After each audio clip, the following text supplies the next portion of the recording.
Namaskar, I Dr. Santosh Kumar Das, Associate Professor in the Department of Neurology, KIMS Hospital, Bhubaneswar.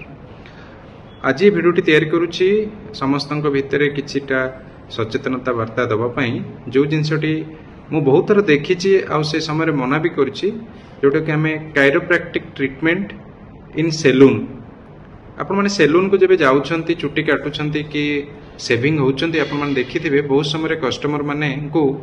Salon वाला offer करंती चुट्टी काटला परे sir मोटिके head massage की नेक massage कर दोची जोतिर माने आपण माने देखिथिबे से माने बेको को धरिकी हठात बेको को वायलेंटली मूवमेंट करंती आ गोटे साउंड हुए एवं कस्टमर मान को पचारंती कस्टमर मान भी फीडबैक दियंती कि तांको बहुत रिलैक्स लागिला से नेक मूवमेंट रे मन रखु से जिनस केबे भी करेनि जदि सेलून वाला आपन के कहूची हाथ जोड़िकी ताको मना करदेबे भाई से जिनस मोठे अप्लाई करबा दरकार नहीं मन रखु नेक आमर जोटा होची सेटा भारी इंपोर्टेंट जगह मनुष्य शरीर पे कारण मनुष्यर ब्रेन जोटा कि आमर सेंट्रल माने आमे इंजिन कहि परिबा आ जो बॉडी ता भीतर समस्त शिरा प्रशिरा जोतर कि रक्त जाउची स्नायु सब ए नेक भीतर दी जाउची भारी कंपैक्ट जिनस गोटे केनाल भीतर सब जिनस पास करूची तेणु जितेबाला आउ से शिरा गुड़ा बोन रो आमर गोटे छोट छोट होल टाइप अच्छी तार भीतर दी जाउछंती पछपट आमर जो सर्वाइकल बोन अच्छी मेजर आर्टरी जो थे कि आमर ब्रेन को ब्लड गुड़ा जाउछि जिते आप नेक टाक हठात कर मुवमेंट करूचंती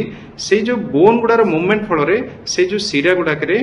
इंजुरी हो जाउछि जहा फल कि हठात करी माने इमिडिएटली रोगी ब्रेन स्ट्रोक रे आक्रांत होउछि कारण से इंजुरी हेबा फल रे रक्त और ब्रेन को जाई परउनी हठात करी क्लॉट हो जाउछि बा जमाट बांध जाउछि जहा फल कि रोगी ब्रेन स्ट्रोक रे आक्रांत होउछन तेणु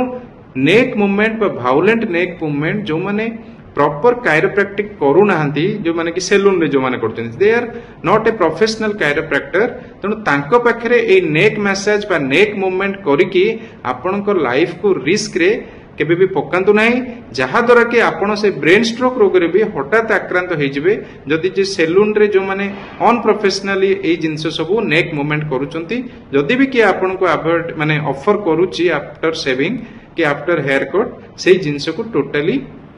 करंतु नाही से प्रैक्टिस टोटली करंतु नाही थैंक यू।